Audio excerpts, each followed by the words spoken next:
Olá, boa noite, todo mundo que está aqui online com a gente. Vamos iniciar nosso bate-papo. Queria agradecer a presença de todo mundo que está aqui com a gente para conversar sobre esse assunto, sobre como elaborar um acordo viável, né? Eu queria primeiro desejar boa noite à Luciana, minha parceira aqui, Boa desse noite. encontro, boa noite. E queria agradecer a presença de todo mundo que está aqui com a gente. Queria dizer, pessoal, que a gente está totalmente aberto para tirar dúvidas, para aproveitem esse momento para questionar. A gente preparou esse encontro com muito carinho, muito afinco, para que a gente possa trocar ideia com os colegas advogados, advogadas, todo mundo que está aqui online, todo mundo que trabalha com direito das famílias, para justamente a gente crescer e fazer essa nossa profissão ser cada vez mais. Ó, só silenciar aqui, pronto. E aí, queria dizer para vocês, aproveitando o ensejo, que a gente está online com vocês e está acompanhando o chat. Então, se tiver alguma dúvida, se tiver alguma coisa que gostariam de perguntar, se sintam à vontade, que a gente realmente está aqui para isso, tá? Eu queria me apresentar, sou Marcela Mourão, advogada há mais ou menos uns 12, 13 anos e faço isso todos os dias da minha vida. Advogo essencialmente no direito das famílias. Também sou mediadora judicial e extrajudicial, e por isso que a gente vai falar aqui de acordo. Eu vou dar umas dicas bem legais para vocês de leitura, de como vocês melhorarem o repertório para dialogar melhor com os clientes de vocês, com os outros advogados, enfim. Sou professora universitária e ainda sou doutoranda. Me pergunte como eu dou conta, nem eu sei, mas essas são todas as minhas atividades. Eu espero estar aqui disponível nesse tempo aqui com vocês para trocar ideia, para tirar dúvidas, e queria que a Luciana se apresentasse aqui também. Vai, Lu, fica à vontade. Oi. Oi, gente, boa noite, né? Como a Marcela bem introduziu, o nosso intuito aqui, né, com esse curso, na verdade, com esse compartilhamento, né, de informações, de orientações, né, de lida nossa mesmo, o nosso intuito é realmente ajudar, né, é colocar aqui o acordo como uma expansão de pensamento, né, para os colegas advogados. É importante, sim, que a gente tenha essa visão, né, mais aberta, e para isso a gente está aqui para tentar desmistificar um pouquinho essa questão do acordo, porque, querendo ou não, a gente ainda vive numa sociedade muito fechada de que advogado é litigante por excelência, e não necessariamente essa é a nossa realidade hoje, né? Eu também sou advogada, sou especialista em direito de família, atuo realmente com exclusividade nessa área. Eu acho que isso faz com que a gente tenha um, um trato, né, uma convivência melhor com a matéria, e faz com que a gente acabe olhando para as demandas familiaristas com um olhar mais atento, um olhar mais minucioso. Isso faz muita diferença, né? Eu sou secretária-geral da Comissão de Direito de Família da OAB Ceará, tá? E estou aqui à disposição de vocês. A Marcela vai iniciar a fala dela e a gente vai, assim, se completando, vai ser realmente uma troca aqui. Como ela mesma mencionou, o chat, nós estamos atentos. Eu até peço desculpas, porque eu vou ficar olhando eventualmente para essa tela ou para cá, mas fiquem à vontade, porque o nosso intuito aqui realmente é ajudar. É exatamente isso. Vamos conversar um pouquinho sobre. Quando eu vou dar aula, quando eu vou falar assim, eu sempre gosto muito. E aqui pessoal, vou sem delongas, tá bom? Eu vou falando aqui, à medida que eu for falando, a gente vai também complementando a ideia. E aí, pessoal, eu sempre gosto de, quando eu vou falar sobre direito de família, sobre essas relações, eu sempre gosto de fazer uma introdução, um aquecimento. Eu sei que vocês estão aí online com a gente, passaram um dia trabalhando, e aí você está ali naquele pay buff, como a gente fala, o bom cearês, né? O bom cearenseis, não é muito legal. Então, eu vou introduzindo aqui para vocês essas questões principais que são inerentes ao direito de família, para que a gente possa aí suscitar um pouquinho da nossa vivência e desse momento aqui para a gente se concentrar no aqui e agora. A primeira coisa que eu queria conversar com vocês era justamente sobre a nossa realidade. A gente sabe que atuar no direito de família não é fácil, a gente precisa de um quê a mais de escuta, de compartilhamento, de percepção aguçada. Então, a empatia no advogado de família é diferenciada, é natural, porque a gente consegue compreender, mas, ao mesmo tempo, existe uma demanda que é muito peculiar, muito característica do direito da família, que é justamente a própria família. Se a gente fala que a família tem essa proteção especial do Estado, a gente sabe que esse ser, esse ente família, é um ser que realmente ele é indefinido, indeterminado, no sentido de que toda família assume uma característica específica, né? A gente tem famílias hoje em dia de todo tipo, de toda forma, em todo contexto. E qual é o grande problema aqui? Eu trouxe essa imagem meramente ilustrativa de um filme chamado Se Eu Fosse Você, mas, na verdade, o que eu quis trazer aqui foi o seguinte, um momento de reflexão, né? A gente tem aqui uma mãe, um pai e uma filha. É certo que existem vários tipos de família, e minha intenção não foi, eventualmente, recortar nesse tipo de família, mas é só para a gente começar aqui a nossa discussão, né? Vejam que nessa imagem a gente tem uma família bem tradicional e, ao mesmo tempo, eles estão imbuídos de uma característica. Eu não sei se vocês estão percebendo, mas eles estão em uma situação bem tensa, né? E a menina está aí atrás, assim, olhando para o pai, olhando para a mãe, tipo assim, literalmente no meio, isso aí foi o que me chamou a atenção, ela está literalmente no meio, e é justamente como as famílias chegam para a gente. Elas chegam no momento de alto conflito. Uma vez um cliente meu me falou, eu achei super engraçado assim, né? Mas peculiar dessa nossa característica, ele disse assim, doutora, eu fui no padre, eu falei com minha mãe, eu falei com meu pai, e todo mundo me diz uma coisa, eu preciso procurar um advogado. Ou seja, gente, eles procuram todas as pessoas que possam existir, e eles vão te procurar quando o conflito já está totalmente instaurado. E na teoria do conflito, a gente chama isso de um nó difícil de desatar. E eles chegam para você com esse nó difícil de desatar, tipo assim, olha, você é a minha última salvação, eu preciso que você me ajude nesse momento do conflito, e aí é nesse momento que o advogado vem, literalmente cai de paraquedas, e precisa ofertar essa ajuda, ser essa ponte para a resolução daquele problema, né, justamente no pior momento. É muito raro a gente ver conflitos em que as pessoas, elas chegam para a gente, tá tudo ótimo, doutora, tá tudo bem, olha, eu só queria resolver aqui um problema. Se tivesse tudo bem, pessoal, eles não te procurariam, porque ninguém quer começar um relacionamento para terminar, todo mundo quer começar e continuar e ser feliz, né? Então, a gente tem que ter essa percepção, pode passar, Lu. E aí, é importante a gente entender que a gente também tem outro problema, né? Olha aqui, eu trouxe para vocês um negócio super interessante, que é o relatório Justiça em Números, que ele está disponível para qualquer pessoa que quiser entrar no site do CNJ, ele é emitido anualmente com o ano de referência anterior. Então, por exemplo, se vocês querem saber os dados de 2021, e super legal que já estão dentro da pandemia, com audiências online, com toda essa mudança que aconteceu, que tipo de atendimento foram, se foi mais pelo WhatsApp, se foi balcão virtual, todos esses metadados que a gente chama na pesquisa estão nesse relatório. Eu acho ele incrível, inclusive para quem pesquisa, é muito legal. Eu fui lá hoje atrás desses dados e trouxe um recorte aqui muito superficial, porque o relatório realmente é bem complexo. E eu trouxe, olha aqui para vocês, a gente tem, hoje em dia, mais de 60 mil casos pendentes na Justiça Estadual, né? Então, por ramo de justiça, a gente tem mais de 19 mil processos novos por ano, né?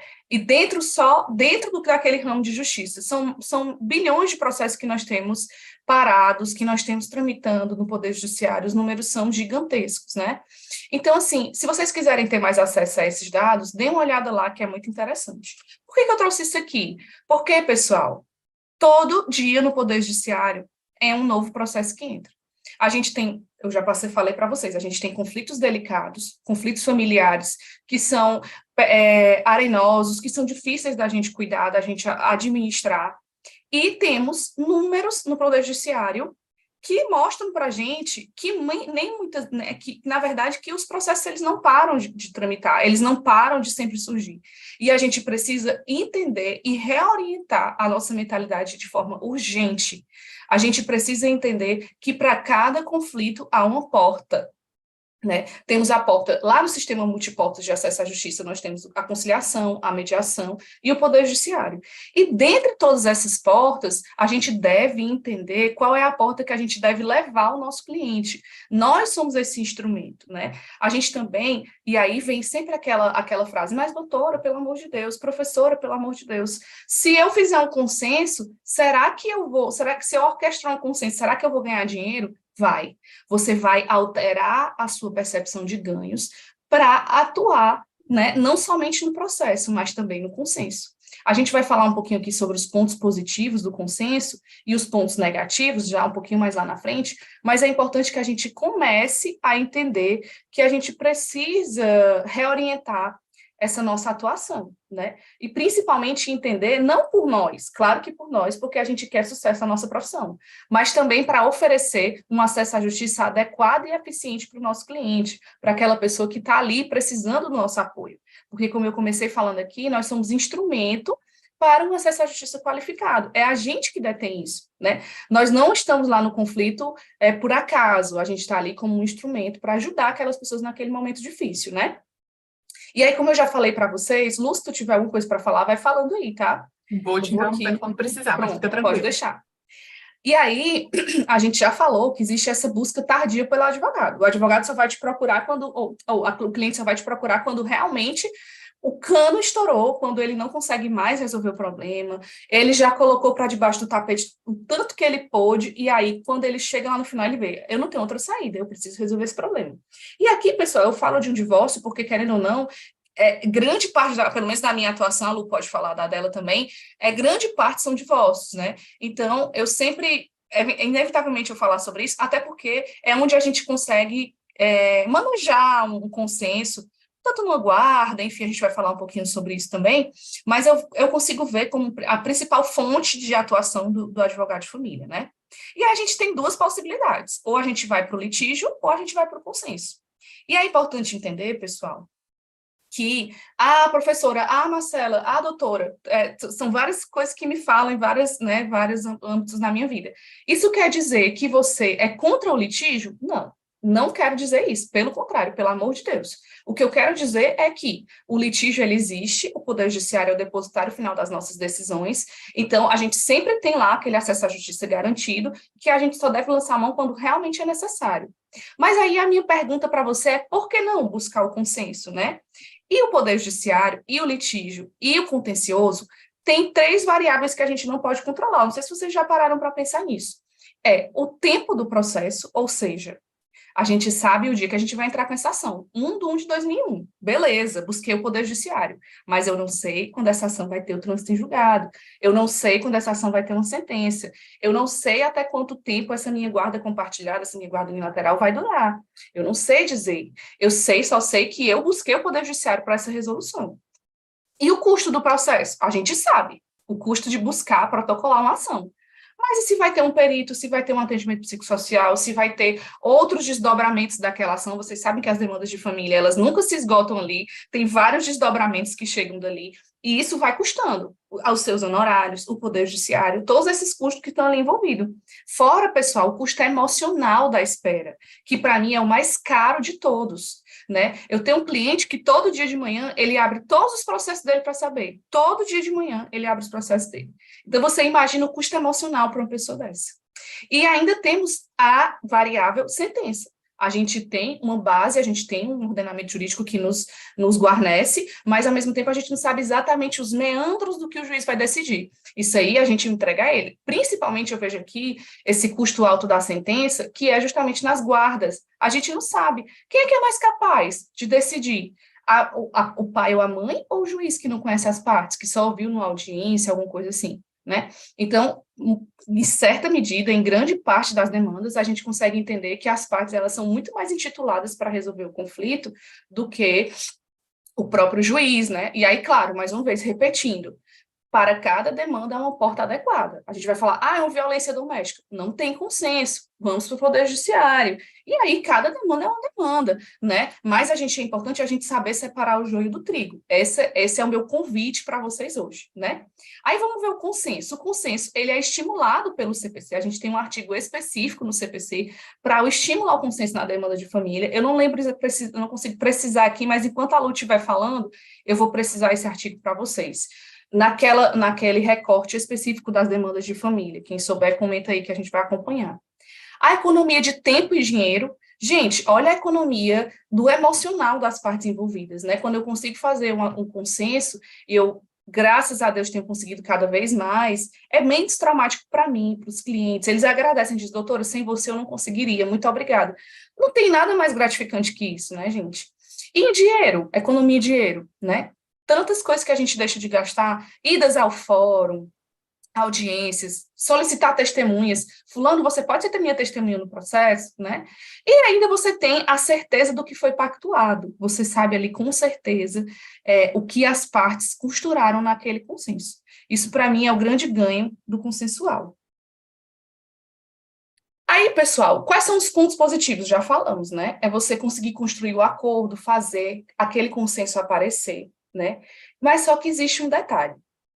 Existem ações que você pode atuar como advogado de ambas as partes, que eu considero bastante desafiador, mas que é possível, né? E você também tem demandas que você pode atuar como advogado da parte A e temos advogado da parte B. Como é que você vai abordar essa pessoa? Como é que você vai chegar e falar para o seu cliente que você compreende que, naquele caso, é interessante um consenso? Eu vou falar para vocês como eu costumo fazer, né? Eu geralmente pergunto ao cliente se ele pensa nessa possibilidade, se existe essa abertura com a outra parte, e aí ele diz, não, tem abertura. Então, eu acho que não, mas eu vou tentar. Aí eu, tudo bem. Eu sempre oriento o meu cliente a fazer essa abordagem primeiro com a parte, avisando que a advogada dele vai entrar em contato com outra parte. Por quê? Porque, pessoal, a gente tem que pensar num diálogo compassivo, ou seja, menos violento. E aí eu indico a vocês a leitura do Comunicação Não Violenta, do Marshall Rosenberg, né? É excelente esse livro, baratinho, vocês compram na internet, e tragam esse aporte da CNV para a atuação de vocês, que eu garanto que vai ser legal. E a partir do momento que você tem uma comunicação não violenta, que você tem uma abordagem não violenta, tende os espaços a abrirem mais fácil.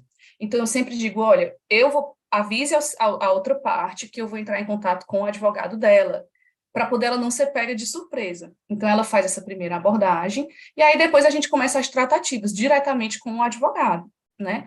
Às vezes acontece de você entrar em contato com a parte, eu evito falar divórcio, eu evito falar guarda, eu entrei em contato para falar sobre uma questão relativa a você e o fulano. Existe alguma forma de a gente conversar, marcar um horário aqui no meu escritório? Porque quando eu falo, o fulano entrou em contato comigo para falar sobre um divórcio, e a pessoa, divórcio? Mas eu nem estou querendo me divorciar. Aí começa a confusão, né? A pessoa sabe que tem que divorciar, ela já nem está mais com ela, ou sabe que tem que organizar a guarda dos filhos. Mas quando você, um desconhecido, entra em contato com ela, você fere a intimidade dela, você fere a vida privada dela, né? Vejam por esse lado. Então, é sempre bom falar essa questão, uma pendência, quer organizar a nova vida, né? Evitar usar mais essas palavras mais efêmeras nesse primeiro contato. Aí depois você passa a falar em divórcio, você passa a falar em guarda. Mas esse primeiro contato é um primeiro contato que deve ter um cuidado maior. O que é que você acha, Lu? Eu acho muito interessante, Marcela, porque essa abordagem não tem certo e errado, né? Nem tem certo e errado de profissional para profissional, e também não tem certo e errado porque cada cliente é de uma forma, né? E eu também tenho esse costume de primeiro perguntar ao cliente, vamos lá, como é a sua comunicação com o ex-companheiro, né? Com o ex-marido, com a ex-esposa? Tem diálogo? Não tem diálogo? Ele está ciente disso, dessa decisão? Essa decisão é firme já? Você já tomou? Está correto? Ou ainda corre o risco de você voltar atrás? Porque aí eu vou abrir Isso. um asteriscozinho, porque tem muita gente que ainda coloca o advogado familiarista como aquele destruidor de família, né? Então, assim, veio o advogado para destruir tudo. Estava tudo dando certo. Eu ia consertar, sei lá, o erro que tinha, ou enfim, e ajustar o ponteiro que estava faltando, e veio o advogado para colocar o problema. Então, é bom que a gente se coloque não como alguém que esteja inflamando, né, a situação, pelo menos não neste primeiro momento. É interessante que a gente já coloque, olha, me procurou, tudo bem, como é que você está, né? A sua decisão está tomada? Existe chance de você voltar? Você precisa só de alguma orientação? Deixa eu só te orientar, porque não necessariamente você precisa ir tomar a decisão agora, né? Ou, enfim, a depender do caso. E aí, essa questão de como abordar a outra parte também é interessante, porque realmente eu concordo com você, assumo da mesma forma os meus clientes. Se você puder antecipar a ele, olha, procurei uma advogada, só para a gente formalizar a situação. Não precisa dizer a Exato. palavra divórcio, não precisa dizer, né? Vamos Exatamente. só se organizar para a gente ver como é que vai ser daqui para frente. E aí eu sempre tenho um costume, claro que não dá para a gente fazer isso 100% das vezes, até por conta do custo, mas mesmo no consenso, é muito interessante, né, na minha concepção, que a outra parte tenha um advogado, ou pelo menos alguém com um pouco mais de conhecimento jurídico, né, para dar esse aporte, para dar esse apoio, porque quantas vezes a gente não se sente assim um pouco retraído do tipo assim, será que essa pessoa está confiando mesmo em mim? Porque ela não tem a obrigação de confiar em mim, né? Não foi ela que me procurou em primeiro lugar. E existe realmente um senso comum de que quem procurou o advogado está por ele, por mais que o advogado esteja representando ambas as partes. Então, eu sempre tenho esse cuidado, tipo assim, olha, está aqui o termo de acordo, está aqui a minuta de acordo, então vamos conversar, chame alguém. Tem Uhum. alguém aí por você? Você conhece alguém que é estudante de direito, ou alguém que é um advogado, apesar de não atuar na área? E assim a gente vai quebrando as barreiras exatamente desse primeiro contato que a pessoa às vezes pode ter com o advogado do outro lado, né? É engraçado isso, porque também quando a gente advoga para ambas as partes, a gente tem que ter extremo cuidado para não pisar na bola e quebrar a confiança. É uma responsabilidade muito grande e eu sempre, mesmo quando eu atuo, eu concordo com você, eu sempre acho bem melhor que haja outro advogado, mas quando as partes optam assim e querem fazer assim, eu sempre deixo muito claro, olha, eu não estou aqui por ninguém, eu não ganho nada com isso aqui, somente meus honorários. Então, assim, o que vocês pactuarem é de vocês, não é meu, né? Então, assim, não precisa desconfiar de mim, não precisa. E claro que eu não falo com essas palavras, mas, assim, eu sempre tento ter esse tipo de abordagem, de pegada, para que as partes entendam que eu estou ali só para facilitar e para resolver o problema, e não para ganhar ou perder nada, né? Eu não estou ali para defender o interesse de ninguém, eu estou para facilitar, né? E aí. A Neuma, estou acompanhando aqui, a Neuma perguntou se o material vai ser disponibilizado. A gente pode disponibilizar, podemos ver com a ESA como é que a gente faz, tá bom? As técnicas necessárias, né? Pensando em tudo isso, é inevitável falar aqui também da minha paixão, que é a gestão de conflitos, né? Então, pensando sobre isso, eu pensei em trazer aqui algumas técnicas, na verdade, dicas de leituras para vocês, porque não dá para a gente falar sobre mediação aqui, a gente pode até fazer outro curso sobre mediação aplicada ao direito de família, né? É um assunto que a gente gosta muito, eu e a Lu, então a gente pode eventualmente pensar sobre isso. Mas eu pensei aqui em trazer alguns aportes para vocês.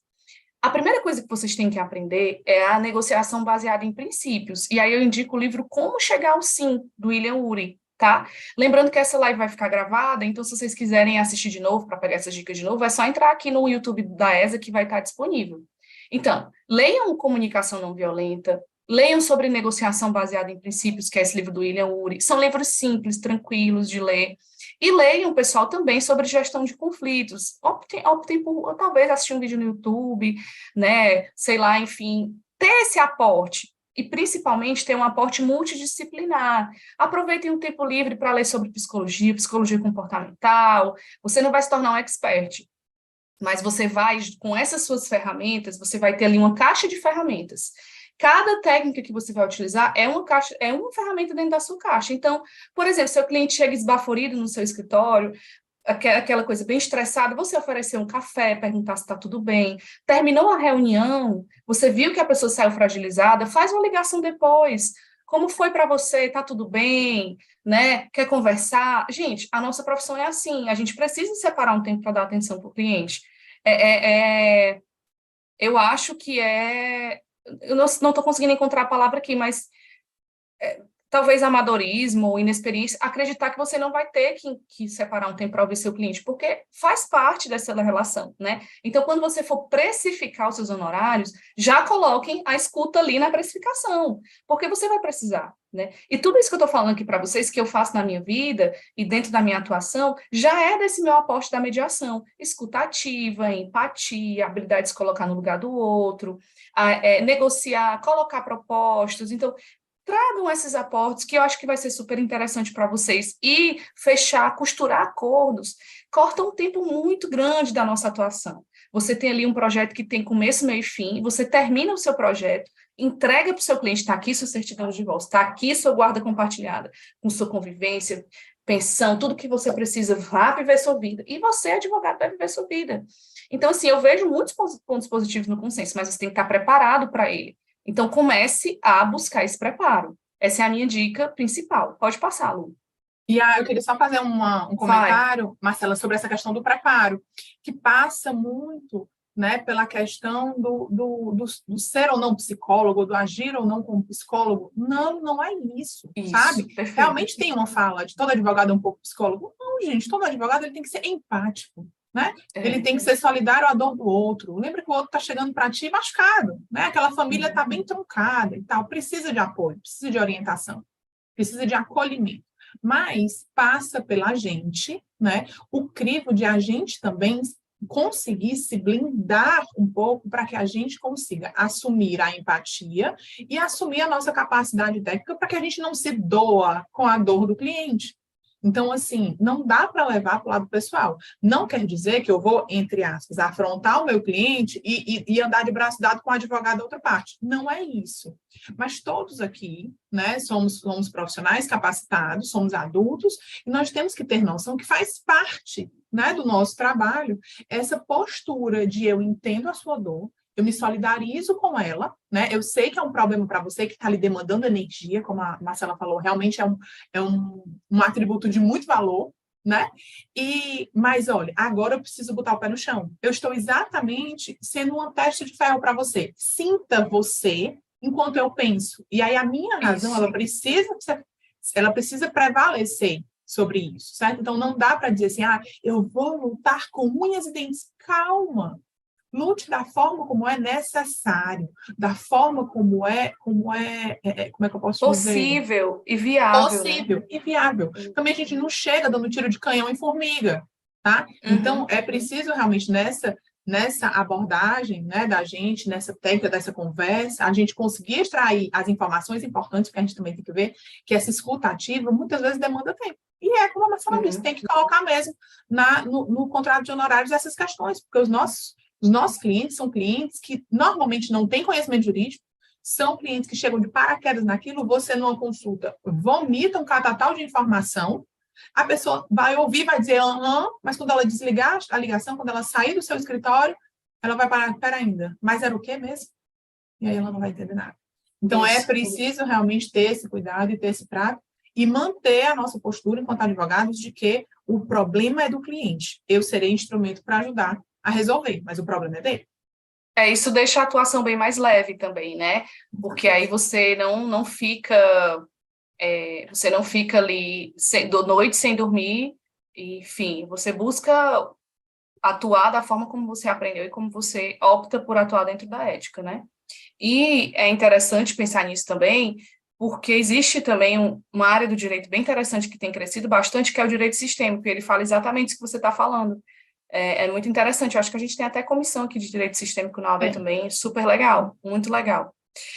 Outra coisa que é interessante a gente entender, pessoal, é até quando insistir, né? Mais uma vez, o direito não é nosso, é do nosso cliente. Então, quando a gente verifica que realmente nós ofertamos, nós buscamos o consenso como o CPC manda, fomos lá, entramos em contato com a outra parte. Quando a gente percebe que aquele acordo não vai sair, não adianta, pessoal, não adianta, porque você vai estar se desgastando, vai estar desgastando sua imagem, vai estar desgastando as partes. Então, é importante também você, como advogado, ter essa percepção do seu limite e do limite daquelas partes. É importante entender também, mais uma vez, aquele aportezinho da mediação. Desatar os nós. O nó que você conseguir desatar já está válido, entendeu? Porque mesmo que você desate aquele nó, muito embora não seja responsabilidade sua, mas você pode ajudar, pode ser instrumento, facilita na hora da sentença, facilita na hora da resolução do conflito lá no final do processo, né? Então, por exemplo, você até fazer uma das partes desbloquear a outra do WhatsApp, pode ser que ajude, né? Você eventualmente fazer com que as partes se escutem. Teve um caso que eu atuei, que a mulher disse assim, doutora, foi a primeira vez em 17 anos que ele olhou para a minha cara e ouviu tudo que eu tinha para falar. Então, essas pequenas coisas são nós que são desatados, porque eu não posso garantir, mas pode ser que ele passe a ouvi-la mais vezes da forma como ela disse para ele naquele dia que ele a ouviu, né? Então, a gente vai tentando fazer isso, mas chega um momento que aí não cabe mais a você, chega um momento que já não dá mais. Tem resposta para isso? Tem forma de bolo? Tem receita de bolo? Não. Você que vai entender naquele momento, aquele tempo de negociação, até onde vai para você. Outra questão que vem acontecendo também é em relação ao tempo entre a fechada do negócio, vamos dizer que eu e a Luciana fechamos com um cliente para fazer um divórcio consensual. E vai petição para lá, vai petição para cá, e altera para cá e altera para lá. Aí o seu cliente chega e diz para você, doutora Luciana, eu quero dar um tempo nisso aqui. A gente vai dar uma volta, vai ver se consegue voltar ao relacionamento, vai tentar ver se as coisas melhoram. Aí a doutora Luciana diz, ótimo, bom para você, você tem que ser feliz, né? Então, vão tomar esse tempo de vocês. Só que eu, doutora Luciana, eu, doutora Marcela, eu só espero até X meses.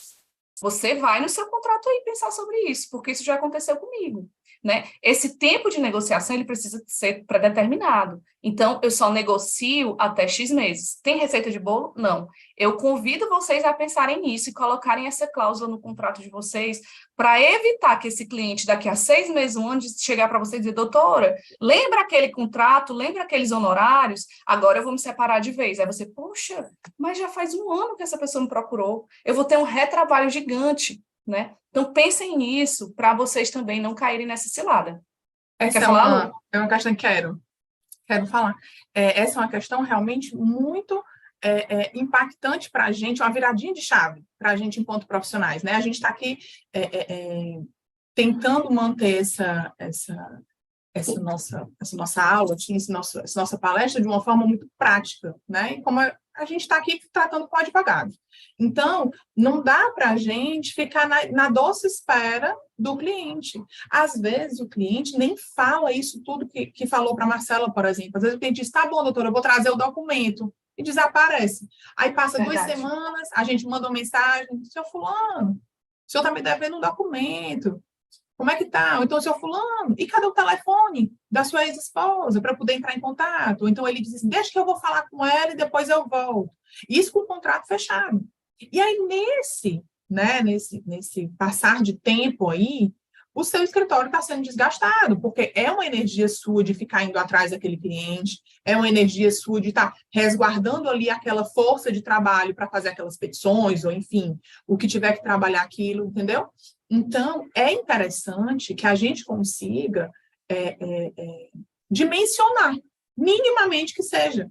Então, eu trouxe aqui, inclusive, um trecho de um contrato meu, né, do meu contrato de honorários quando eu fecho com o cliente. Uma cláusula que eu coloco, né, especificando um prazo de tratativa. Vou ler aqui para vocês, nem sei se está, mas eu acho que está visível para vocês, né? Eu coloco dentro da cláusula dos honorários e a cláusula do objeto do meu contrato, eu coloco. As tratativas de acordo mencionadas nesta proposta poderão se estender até o prazo limite de 3 meses, a contar da data de contratação. Em sendo necessário estender esse prazo, serão devidos, a partir de então, os honorários mensais, proporcionalmente aos honorários semestrais, que são honorários que no meu escritório nós cobramos, para um acompanhamento dessa demanda, certo? Por que a gente coloca 3 meses, no meu caso? A minha experiência, aí vamos assim, uma coisa mais como ele disse, dimensionada empiricamente. Na minha experiência, 3 meses é um tempo bem razoável para a gente conseguir uma tratativa de acordo pré-processual, né? Sem precisar entrar com a ação judicial. Mas, doutora, está aqui, vai completar 3 meses, na próxima semana nós estamos aqui no último ponto do acordo. Vai dar razoabilidade?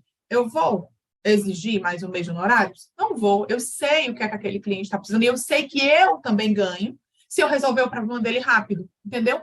E esse prazo, né, determinado, ele funciona tanto para nos fazer trabalhar melhor naquilo, para que a gente desenvolva aquilo, porque pode ser que aconteça de chegar nesse prazo, não teve acordo, e aí a gente vai precisar fazer um aditivo para seguir com o litígio. E o cliente pode dizer, quero não, porque eu não posso pagar. Eu preciso de um acordo. Eu preciso de um acordo, porque se for judicial, eu não tenho dinheiro para pagar. Ou então, se for judicial, eu não tenho condições, não tenho saúde, não tenho não sei o quê, vai desistir. E também é uma forma de fazer com que o cliente nos demande. Doutor, o que é que está faltando? Doutora, como eu posso ajudar? Não estou falando aqui que o cliente vai ser aquele cliente que vai ficar batendo na sua porta todos os dias sem ter nenhuma mudança, não. Não, a gente está trabalhando aqui com razoabilidade. A gente está colocando aqui, olha, cliente, o meu tempo, ele é valioso, da mesma forma que o seu também é. Então, para isso, eu deixo determinado no meu contrato que nós temos um prazo de 3 meses. Seguiu para 4, para 5, para 6, eu já fiz acordo com um ano de tratativas, certo? Foi fácil? Não. Não foi. Mas é completamente exceção. Exceção. Mas eu cobrei os honorários após. Cobrei sim. Porque isso é um dimensionamento realmente do meu trabalho dentro do escritório. O escritório ele tem X demandas, entendeu? E ele usa da nossa força de trabalho todas aquelas demandas.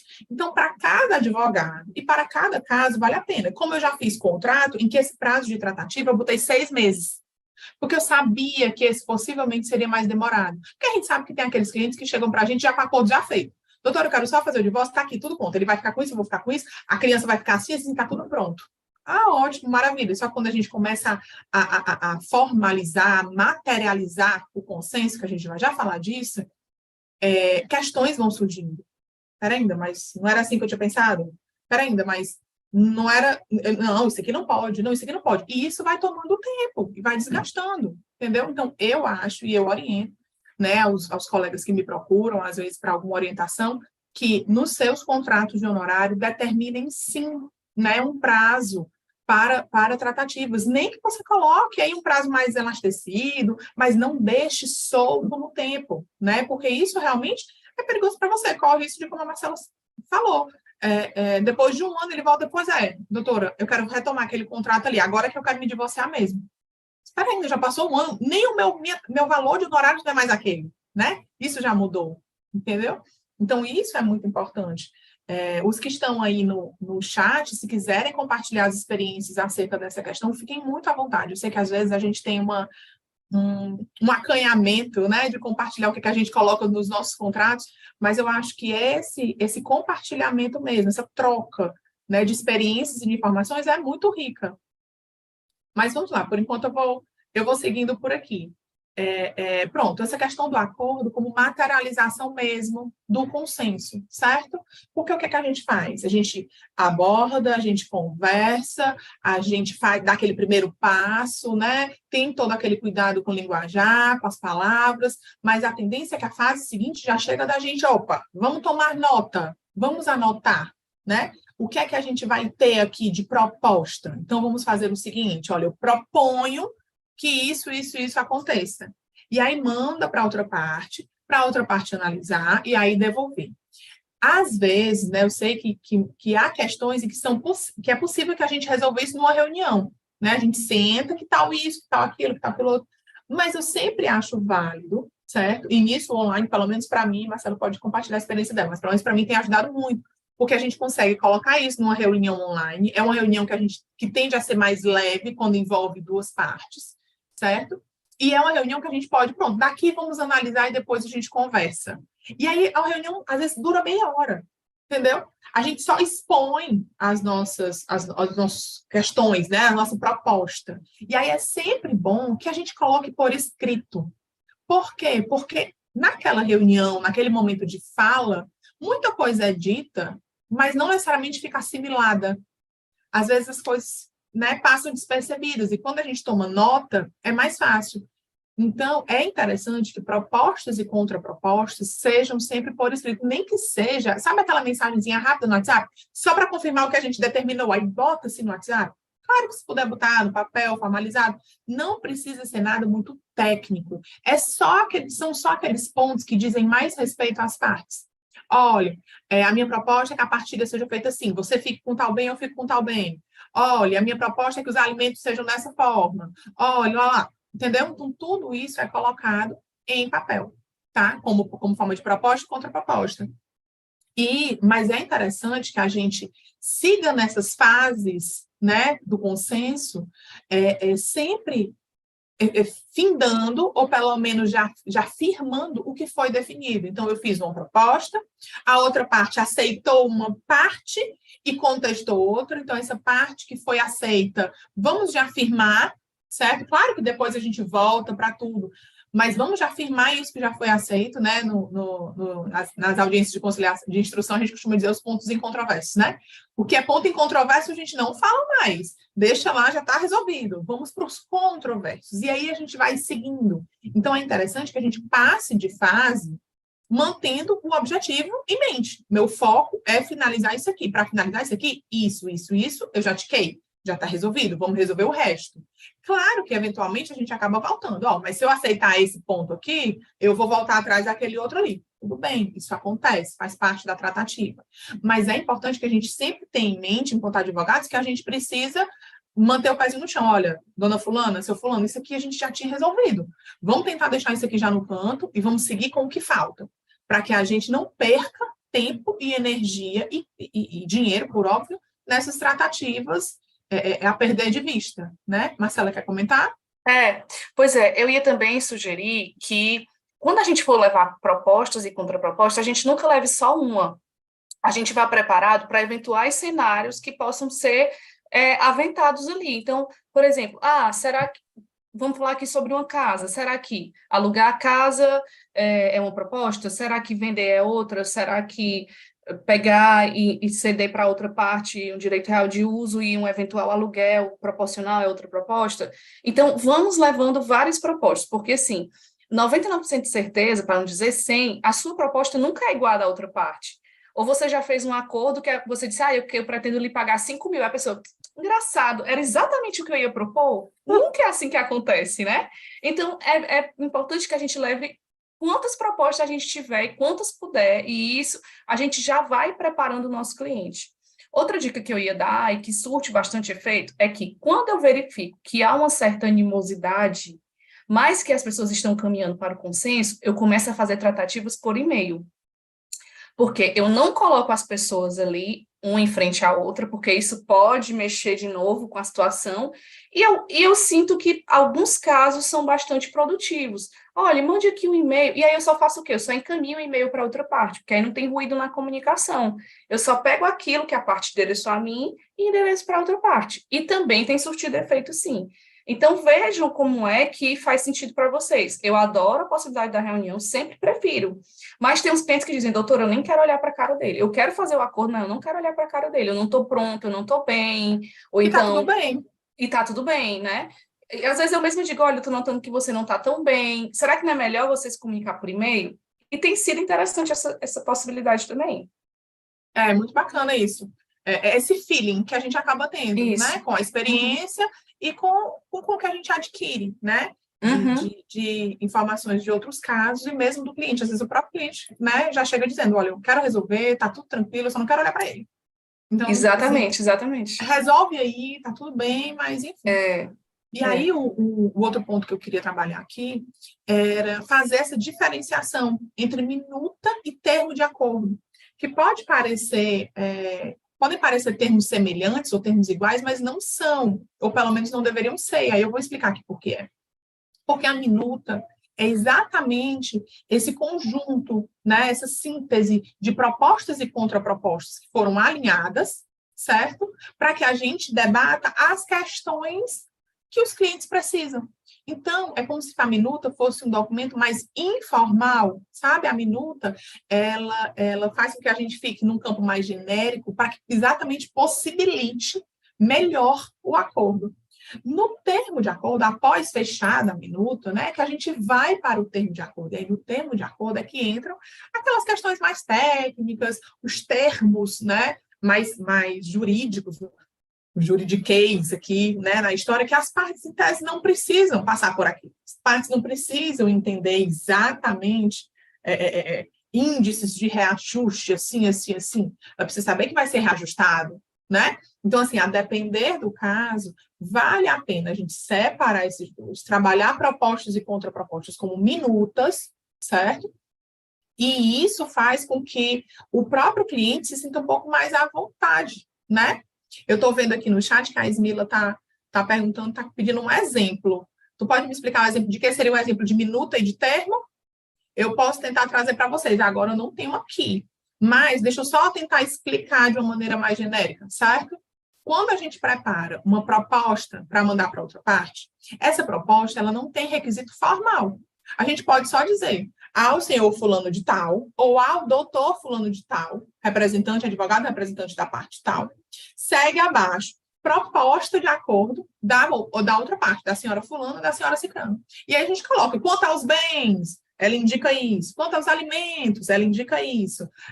Quanto guarda e convivência, ela indica isso. E aí nós colocamos, pelo menos na primeira proposta, o cenário ideal que é para o nosso cliente. Para o meu cliente, o cenário ideal é esse. Às vezes, a gente nem tem condições de ir com mais de uma proposta, por exemplo, como a Marcela indica, que é o ideal, e realmente é. Mas a gente consegue, pelo menos, seguir a proposta e ter uma margem de onde é que a gente pode reduzir. A gente pode, às vezes, nem levar para a outra parte de uma maneira inicial, mas a gente já questiona o nosso cliente. Vamos lá, o teu cenário ideal é esse. Mas até onde tu consegue ceder para que a gente consiga ter essa margem de negociação?